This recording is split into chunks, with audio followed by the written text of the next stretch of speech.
Assalamualaikum warahmatullahi wabarakatuh. Kami dari kelompok pertama akan mempresentasikan tentang Undang-Undang Nomor 5 Tahun 2014 tentang ASN. Yang pertama yaitu jenis, status, dan kedudukan pegawai ASN. Yang pertama, pegawai ASN terdiri atas pertama A. Pegawai negeri sipil. Yang kedua, pegawai pemerintah dengan perjanjian kerja atau biasa disebut dengan P3K.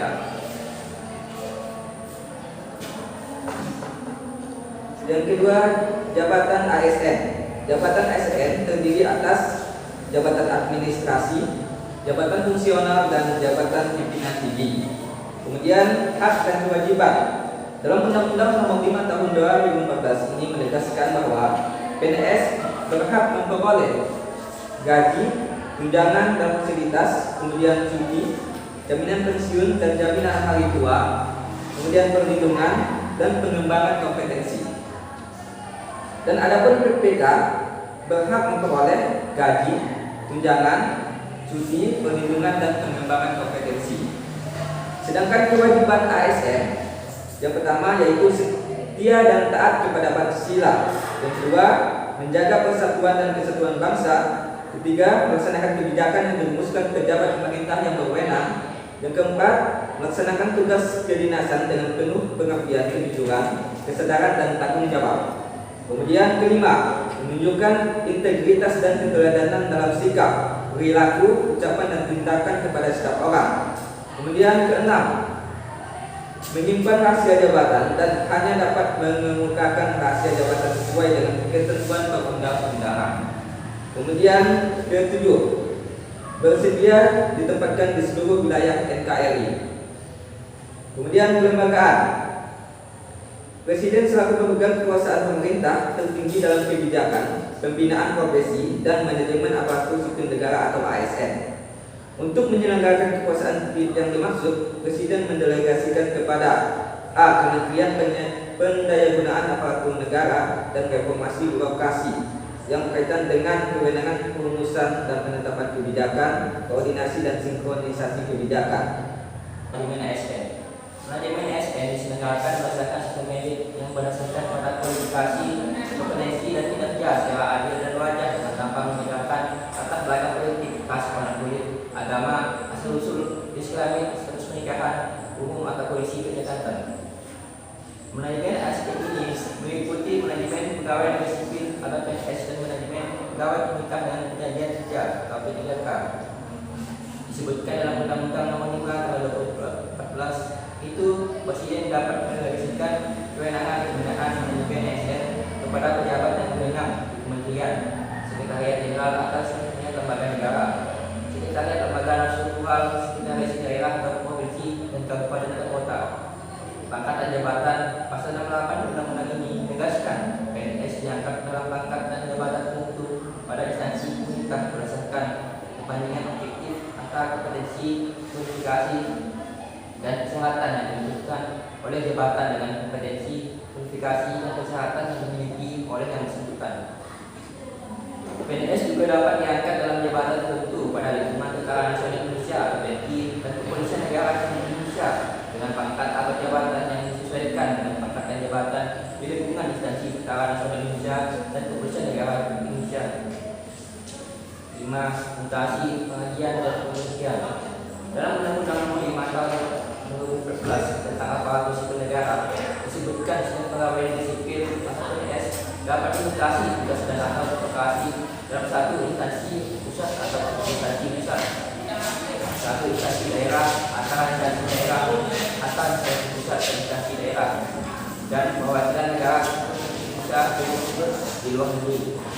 Mutasi PNS dalam satu instansi pusat instansi daerah dilakukan oleh pejabat dengan kepegawaian antar kabupaten dan kota dalam satu provinsi dilakukan oleh gubernur setelah oleh pertimbangan kepada badan kepegawaian negara (BKN) antar kabupaten kota, antar provinsi dan antar provinsi ditetapkan oleh Menteri Pan-RB setelah memperoleh pertimbangan kepala BKN Bekasi provinsi atau kabupaten kota instansi pusat sebelumnya ditetapkan oleh kepala BKN Bekasi PNS antar instansi pusat ditetapkan oleh kepala BKN.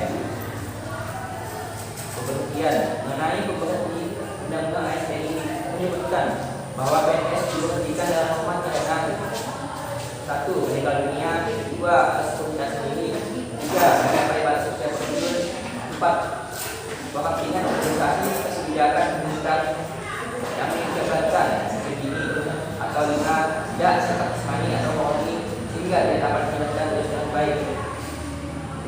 Adapun PNS dibuktikan dengan terhormat karena 1.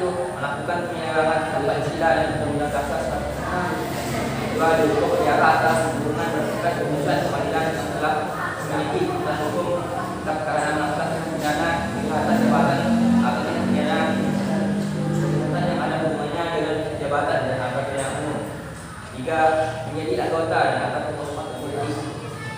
Dan hakim dihukum penjara berdasarkan putusan pengadilan yang telah memiliki kekuatan hukum tetap karena melakukan tindak pidana dengan pidana penjara paling sedikit 2 tahun dan pidana yang dilakukan dengan perencanaan. Selanjutnya manajemen PPK. Ini jabatan yang dapat diisi oleh pegawai pemerintah dengan perjanjian kerja atau PPK diatur dengan peraturan presiden. Selanjutnya, setiap instansi pemerintah wajib menyusun kebutuhan jumlah dan jenis jabatan PPK berdasarkan analisis jabatan dan analisis beban kerja.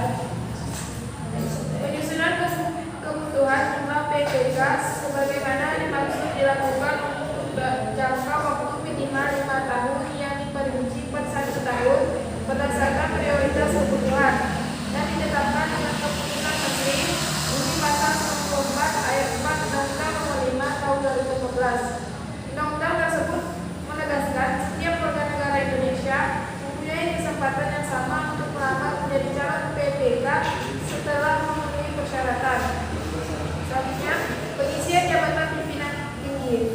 Undang-Undang Nomor 5 Tahun 2014 tentang aparatur sipil negara menegaskan pengisian jabatan pimpinan tinggi utama dan media pada kementerian, sekretariat lembaga negara, lembaga struktural, dan instansi daerah dilakukan secara terbuka dan kompetitif kalangan pegawai negeri sipil dengan memperhatikan syarat kompetensi, kualifikasi, kepangkatan, pendidikan dan latihan, rekam jejak jabatan, dan integritas serta persyaratan lain yang dibutuhkan sesuai dengan ketentuan peraturan perundang-undangan.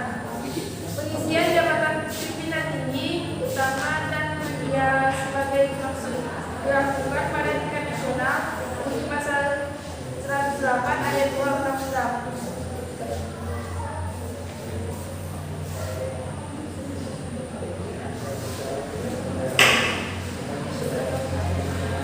Selanjutnya, pengisian jabatan pimpinan tinggi di instansi pusat. Untuk pengisian jabatan pimpinan tinggi utama dan atau media, panitia seleksi instansi pemerintah memilih 3 nama calon untuk setiap 1 lowongan jabatan. 3 nama calon pejabat yang terpilih disampaikan kepada pejabat pembina kepegawaian. Selanjutnya, pejabat pembina kepegawaian mengusulkan 3 nama calon sebagaimana dimaksud kepada presiden.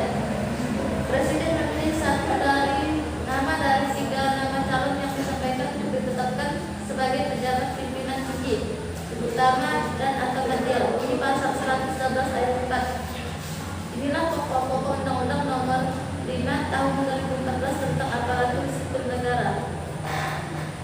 Selanjutnya, jadi pejabat negara.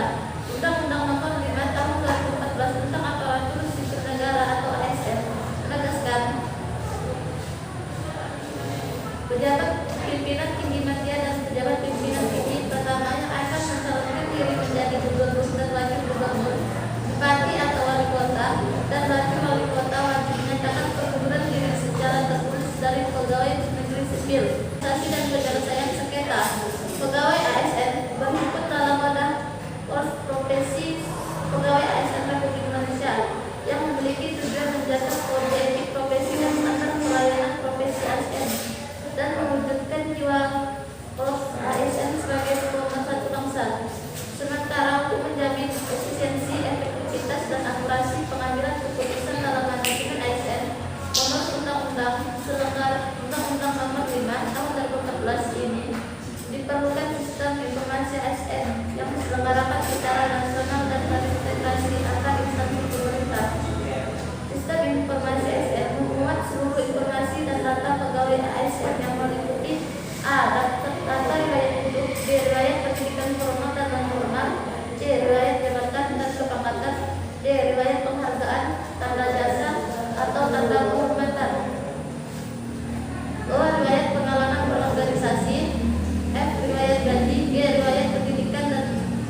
utama. B.